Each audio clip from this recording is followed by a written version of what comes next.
2024 ఎన్నికలు జరిగే నాటికి గవర్నమెంట్ లో ఖాళీగా ఉన్న మొత్తం 2,30,000 ఉద్యోగాలు రిలీజ్ చేస్తాను అని చెప్పి మీ అందరికీ కూడా నేను మాట చెప్తా ఉన్నాను. ప్రతి సంవత్సరం జనవరి 1వ తారీఖున ప్రభుత్వ ఉద్యోగాల భర్తీకి క్యాలెండర్ కూడా విడుదల చేస్తాను అని చెప్పి మీ అందరికీ కూడా హామీ ఇస్తా ఉన్నా.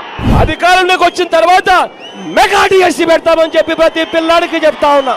వైఎస్ఆర్ కాంగ్రెస్ యువజన శ్రామిక రైతు కాంగ్రెస్ ముందుగా యువజనులకు ఏం చేసిందో ఒకసారి చూద్దాం. యువజనులకు వాళ్ళు చేసింది 2,32,000 పైచిలకు జాబ్ క్యాలెండర్ పూర్తి చేస్తామని చెప్పారు. 7,200 పోలీసు ఉద్యోగాలు పైగా పూర్తి చేస్తామని చెప్పారు. 50,000 టీచర్ పోస్టుని నింపుతామని చెప్పారు. పరిశ్రమల్ని తీసుకొచ్చి 75% స్థానిక యువతకి ఏం చెప్పారు.